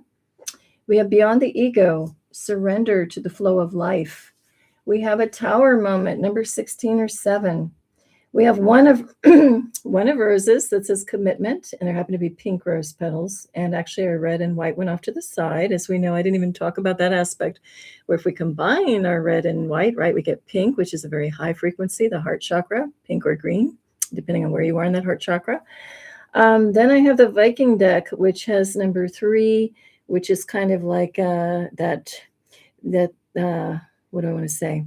It's showing like a Viking. He's trying to kill somebody, but anyway, there's a red flag in there, and the guy is kind of accepting his fate. So that's kind of like in tarot, traditional tarot, the imagery where you have the red heart with the 3 swords, stabbing it. So that's kind of like the ultimate low point. I'm kind of doing a half read. I don't want to do that. Let me just read through the cards and I'll do the overall reading. Then we have a man kind of leaning by a tree with a white horse in the background, number 4. Then we have a guy diligently working on a Viking shield, number 8. Then we get into our dragon cards. We have Father Time. We have Gaia. Oh, Father Time is number 4. I'm just reading the numbers because some people do care about the numerology. Gaia is number 31 with the dragon cards. And again, I'll hold these up. Number 9, Courage. And then we have, those are dragon cards from one deck. Where is it? I can't remember offhand. I'll tell you. Oh, Dragon Path, the Dragon Path deck. And then we have a more kind of upper beat vibed deck with Diana Cooper's dragon deck. And this one, we have the gold and silver violet flame dragon. Then we have the deep blue dragon, and we have the green gold dragon from Sirius. So yes, the latter half of the reading became like a dragon dominated, but it's the whole reading it has a nice balance to it. So let me just say this. So the first card kicking off, which kind of sets the tone for everything, is Trust in the Magic. It's the white raven. It's not the black raven. Both carry messages. One is just a little more, let's just say, special or unusual, because it's not like you see a ton of white ravens around, right? And I think in this reading, it's a reading for the collective. If I didn't say that, I probably didn't say that before. Collective energy. So that symbolizes what we were just talking about, which I didn't plan on going into that far along with, that deep, is that we are that light. So we're that lighter raven. Nothing bad about the black raven either, but just we are that specialized white light coming in. And it says, use your power. Again, the white light, if we go into that lighthouse imagery that Illuminated Perfume brought up too, that's also saying use our power. Don't use 2% of it. Shine it full, right? If you can, connect in and use it. The point is, don't diminish it. Don't self-diminish it. So own it. Own your power. Use your power. So we come in. We're very special. We're filled with the light. Then we get to beyond the ego. Surrender to the flow of life. So now it's time. We don't have to effort this thing called life here. Now's the time to just know who we are. A lot of this like spiritual journey is just coming to terms with who you are, not who you thought you were. It's coming to terms with what your authentic real life. And you look back and go, oh, that life, okay, it was life, but it was kind of more fake, not authentic. Now it's okay to step into who I am. I don't have to worry about what other people think. I mean, look at it. In my old fake life, I was in a profession. Yeah, well, kind of would have been on my mind, the spiritual journey stuff. Like I wouldn't necessarily come on here and be talking about what I'm talking about if I still were in that profession, probably, right? That's why that had to kind of fall away, because I would not have grown. I wouldn't have had the wings on this beautiful white raven spirit, to start flying into this direction. Are you kidding? I still would have been worried about, oh my God, what do people think? They're going to think I'm crazy. And when you can just strip that away, man, you're walking into total freedom, which is how I feel right now. I have no problems talking about any of this, whether people think, either resonating or not. This is my truth and I own it. And I've worked hard for this. I've had to effort, and now's the time to not effort anymore. It's kind of like in the spiritual journey where they say you're awakening and you're moving along and you're filtering through, you're kind of shedding some of the karmic relationships so that you can move into your dharma. And the dharma is where we just get to glide through things, and again, doesn't mean there won't be challenges or speed bumps, but that's when I say something in my face challenge me, I say, hey, it's happening for me, not to me, all as well. And then poof, it goes away. It's like the old facing your lion, right? Facing your fears. You face it, you stare it down, then it disappears. It's no longer a fear anymore. And that's it takes time, it takes practice, it takes a journey to get there for most of us, I'd say, or at least a lot of us. So beyond the ego, so we, start to ditch the ego. And again, ego isn't bad. It's necessary to move through this life, but we can be less dependent on it, and we can start to detach from it and not let that be the thing that has defined us, step away from it and know that that's not what defines us. We just are. Okay. And so we have to kind of shed and leave that behind. Then we get to the tower moment, which is then marking it. Make your choice. Tower doesn't mean death and destruction and, oh my God, it's all over. Tower means it's kind of death of the old. And in this case, the old way of life that was ego dependent is starting to fade away now, and it's okay. You're still going to be safe. You're going to be fine. As somebody, said earlier, we're safe. We're fine. Doesn't matter what's going on around us. Like I say, we're the eye of the storm, the eye of the hurricane, the eye of the typhoon. All the crazy can spin around you, but when you know who you are and you're set in that, know who your true self is and not your fake life, then you can just watch the stuff go around, have a little coffee, tea, relax, kick the feet up and know you're fine. Let everything else spin around you. You're not in the spin. You're you're an omniscient observer watching it play out. You're above the game board. You're not on the game board, right? Observing things. And then we have the One of Roses is commitment. So once the, tower point comes up to maybe take the death of the old, take the old life away. So what comes in? The choice. How am I going to move forward now? I've kind of shed the old, and you don't have to be severe about it. You can just lovingly kiss it goodbye, say thank you for serving that time in my life, but not needed anymore. I kiss you goodbye with love. Even those who may have quote unquote disappointed us or harmed us and a part of that karmic journey, and that kind of push and pull, we don't have to go, oh, can't stand that person and, to the devil with them. No, we can just say, I send them off with love. And if they're a really dastardly person, you can say, I send them to God. God, you take care of it. You know what's best to do. I don't need to send them anywhere except to you. You handle it, right? So then we make that commitment. How are we going to go forward now? We said goodbye, kiss the old goodbye. Going forward, again, it's that choice. Do I want to go in a more loving way forward? Or do I want to stay in drama, this, that, and the other? Well, again, you can choose either one. No harm, no foul. Just one journey goes maybe this way, and one journey maybe goes this way. Depends on what you want to do. And you do have that free will choice. Okay, then we have a series of cards after that, making the commitment, and I will show them up one by one in 1 second. After making that commitment, we get into our Viking cards, and kind of little dark Viking cards, but, dark, neutral, and happy Viking cards. Let me just rephrase that.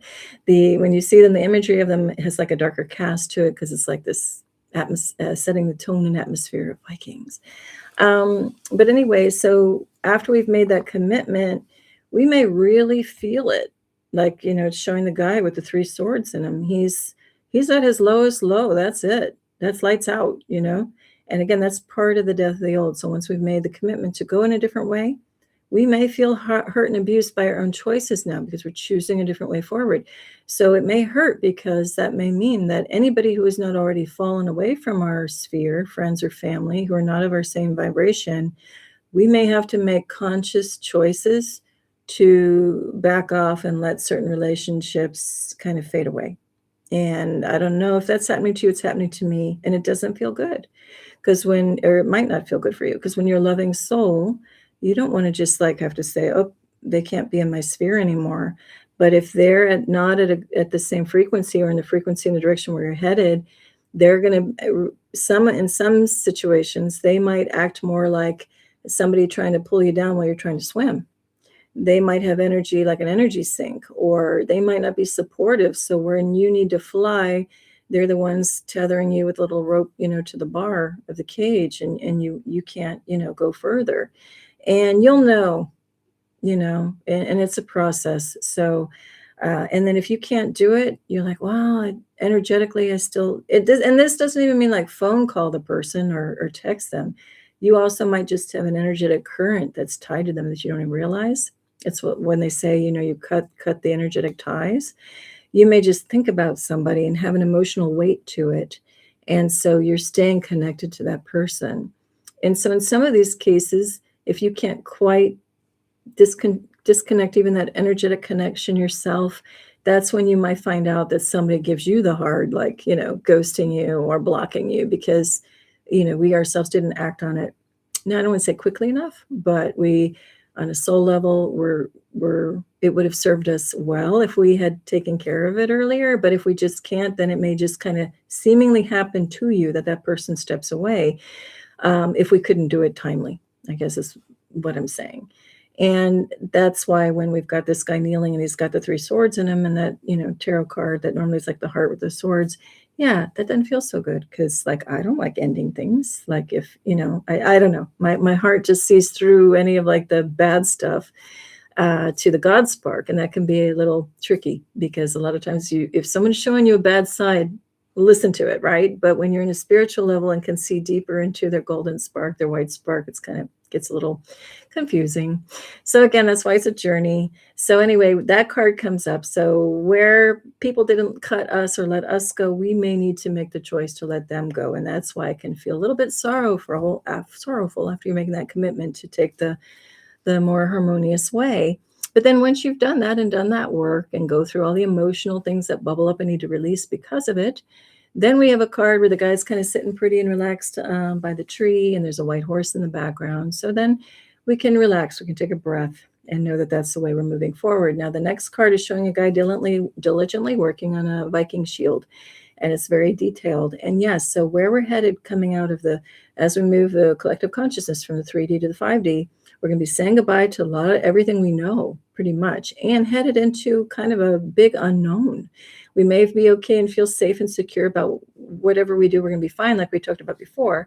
But yeah, it could feel a little sketchy if we don't know what we're headed into. But we keep at it each step, groups like this, watching each other, supporting each other in different ways, know that eventually at some point we're all here to help each other on different levels.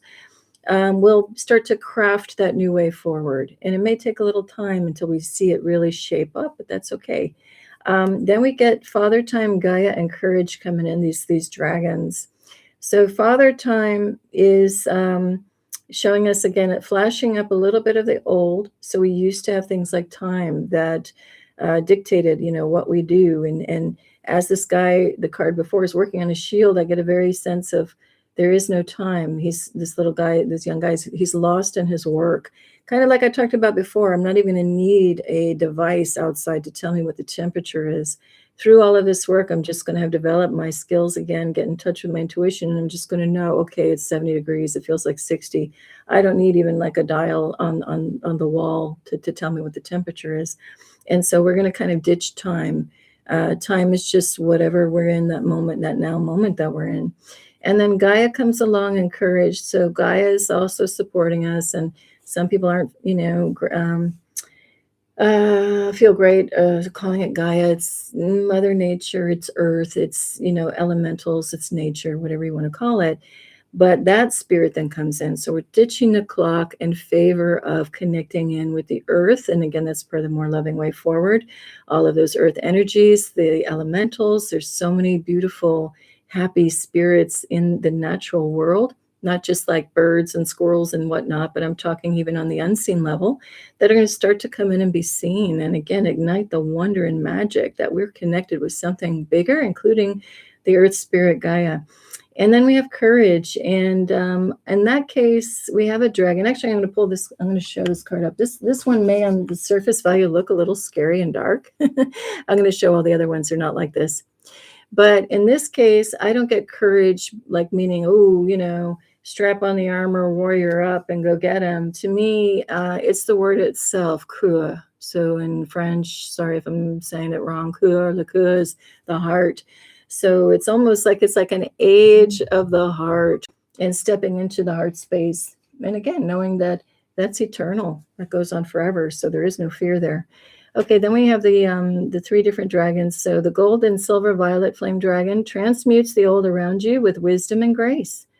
It's time for transmutation, magic, and healing. Offer service under grace. So yeah, that's perfect. It's the time, what we just talked about. We're transmuting the old into a new and better way. And again, I'm going to hold these up in a second. I promise. We're down to the last two cards. And the deep blue dragon was the one that says, keeps you safe by clearing your pathway. Trust that you are protected. Walk as a path of light. That's exactly, I don't need to say anything more. That's exactly what we were just talking about in the last, several minutes. And then we have the green and gold dragon from Sirius. And that's Sirius.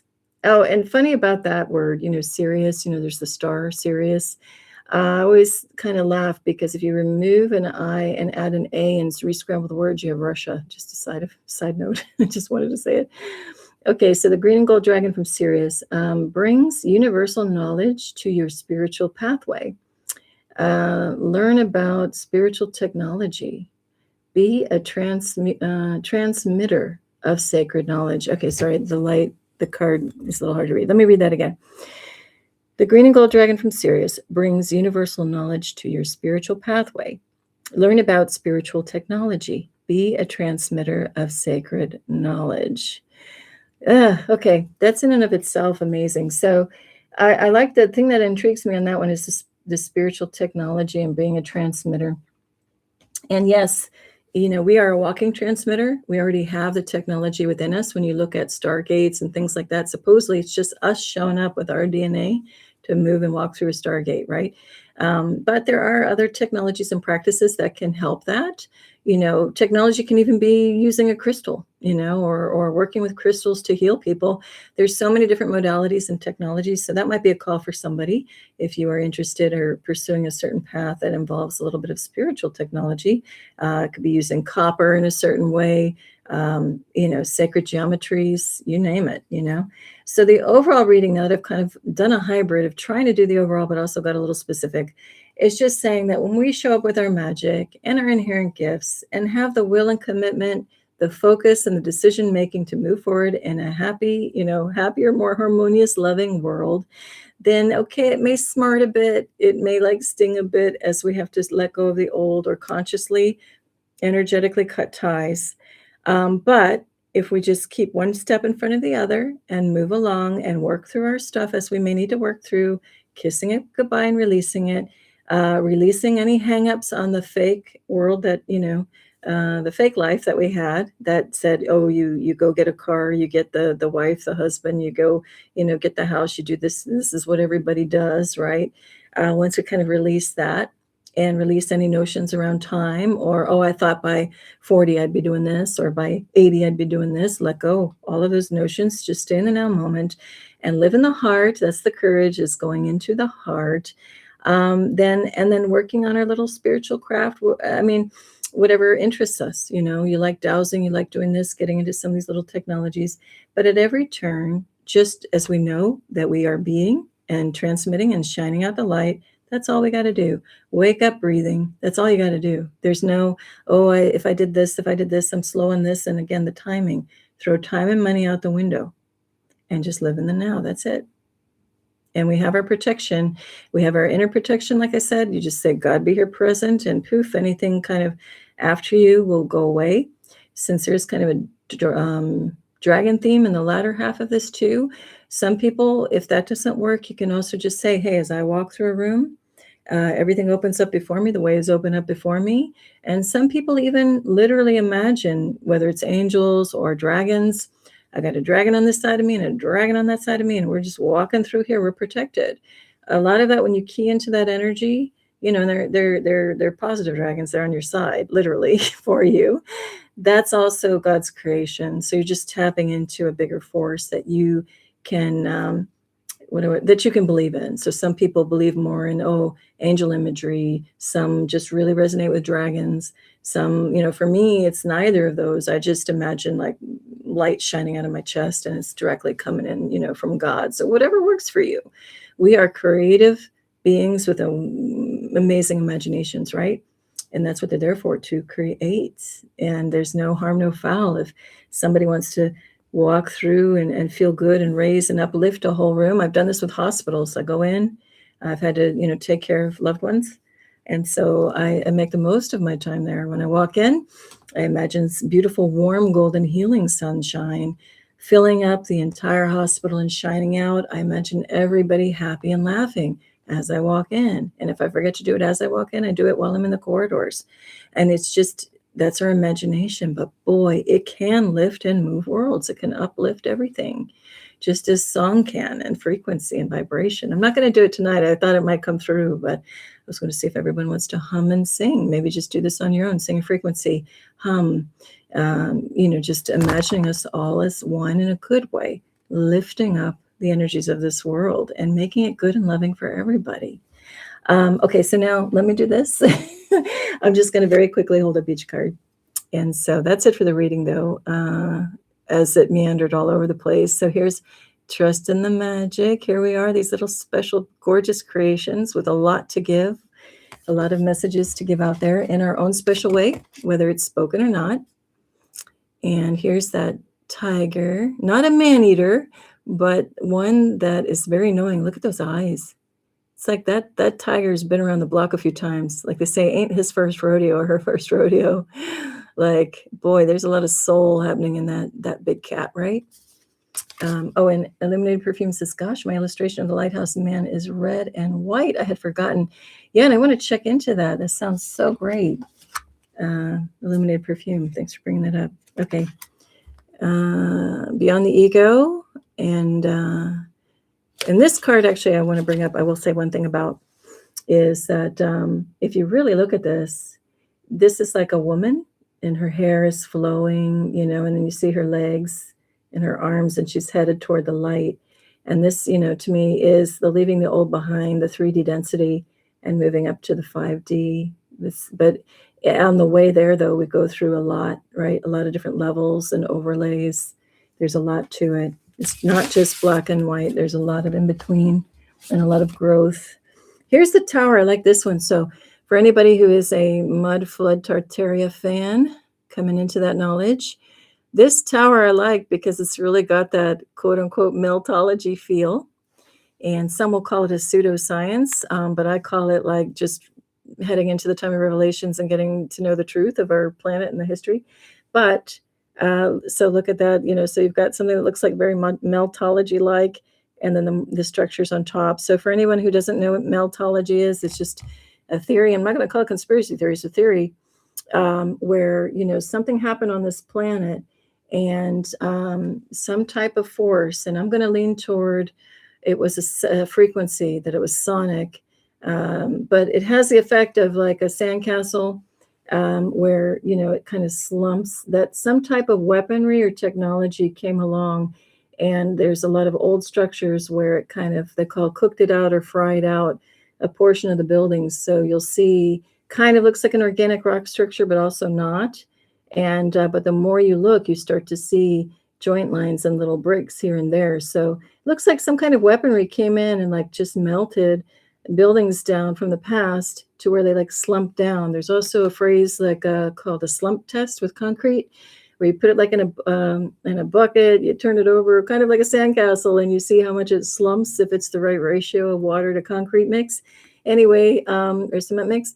Anyway, it's kind of that idea. So the more you look, there's some really great channels out there. You can see what they're looking at. So there's a lot of structures, and actually the movie Rogue One, a Star Wars story, there's some scenes in there where they kind of show this meltology effect. One hint is where the hideout of Saw Gerrera is in that movie. That's kind of a meltology structure. And in that movie too, while I'm at it, they also show a hint at the petrified giants in the mountains. So truths are coming up. I'm not going to go too far into that right now. Let me get through the cards. So here is the One of Roses, which I thought was funny that this popped up because we have a kind of a red and I think that's a white, maybe it's yellow, but like a red and white rose idea with creating the pink petals. And so that's that one, commitment, committing to a better, more loving way. Here's the one I'm not going to show for too long because it's kind of a dark one, but this is the one where I say it's like in tarot, the 3 swords going into a heart, in this case, in that actual person. So you can't feel worse than this. This is like having a really crappy day, right? You didn't just get water thrown on you. There was mud in there and the bus comes by and, splashes you and on top of everything else. So he's not only already pretty much offed, but now someone's behind him also trying to finish off the job. So that's where you feel like everything is against you. Like you can't go any lower than low.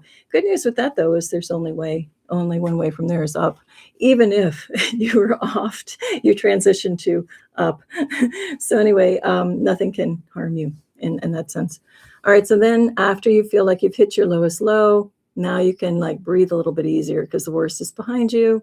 And then we've got the magic of the white horse is the new birth coming through. So that's the heading of the direction because all eyes focus then on that white horse, right? And then and that's the purity and the innocence and heading into a more beautiful way. And this is the one I was talking about where the guy's working on the shield. It's not just any kind of utilitarian shield. There's ornamentation involved. It's going to take a little time. But the person doesn't worry because he is so lost in his task. It's a labor of love. And with that comes, timelessness. So we're saying goodbye to the idea of Father Time, We don't need a clock. We don't need Roman numerals. We don't need a tick, tick, ticking. To me, that's kind of like psychoterror if you think about it, with some clocks, the old-fashioned ones that go tick, tick, tick. I don't want to hear it. Maybe to some it's comforting, but to me it's just really annoying. Okay, then we have that Gaia card coming up. And so Gaia is rising up there with her beautiful dragon to balance the energies out of what, of the old, and bringing up the new is going to require a really nice grounded connection with nature and all she represents. And then we already saw this, courage card, courage, or whatever, however you say it, all about the cure, or the heart. And then I'll just show these. So these were the last little trio of kind of more happy vibe dragons. Not that the other ones were bad, but here we're talking about transmutes the old with wisdom and grace. And so that's a nice little card, the imagery with the violet. And we've got the butterfly for the transformation, right? And then we get into the deep blue dragon. Blue, they say, is the throat chakra. And what does she say? Keeps you safe by clearing your pathway. And that dragon is using its mouth, so its voice is in the form of flame. But you just see that dragon is not holding back and letting all of that expression out. That's a form of expression, right, coming from the throat. And then we have the green and gold one. That's a beautiful card too. So learning about spiritual technology, maybe reading books, going to workshops, and all of that. That's a part of our moving forward. All right, so see in the chat. So that's it for the cards, and I'm going to wrap this up soon. Let's see. Okay. Oh, okay. Lake Superior Skywatcher Nature Lover says, nice spending time with your reading. Thank you. And thanks for being here. Anybody who's stayed around this long. Heidi says, thank you so much, Varleigh. I haven't been able to listen to all of it because I work, but you always have something interesting to share, and your voice is so wonderfully calming. Oh, thank you, Heidi. So unless anyone has anything else you want to add in the chat, I will sign off. And like I said, thanks for being here, whether it's just for a minute or the whole show, doesn't matter to me. It's whatever you were meant to be here for. And if you get something out of it, great. Like I said, I do these things just because I'm compelled to do it and to share. But also any of these topics, like the core topic of the theme of the thing, like red and white, a lot of that's just like food for thought and something I'm laying out as a springboard for all of you to dig deeper into or wonder about, is really what it's all about. And if you don't want to do anything with it, fine. I got to show up here, rain or shine, kind of from a divine order from above or wherever from within. All right, so Illuminated Perfume says, thank you, and all caps and big emojis. So again, big happy hugs. I don't know where I'm going with the words. I'm like blanking, but I just want to say big love and hugs go out to all of you. Like I say, hugs all around. I mean it. And whatever you're needing right now, consider yourself. I'll send you an extra ray of sunshine, an extra boost. Like we all need a little bit right now, I think, myself included. Some days are better than others, but we're just here for, to help each other out, I think. And I really feel all of your love and appreciate you being here. So I guess I will sign off. Like Superior Skywatcher Nature Lover says, thanks so much. Rita Pita, have a good week, everyone. She says bye. And thank you for sharing your energy. Thank you, Rita, and all of you. I love you and thank you. Wish you all the best. And until next time, have a beautiful right now. And take care. Bye, guys.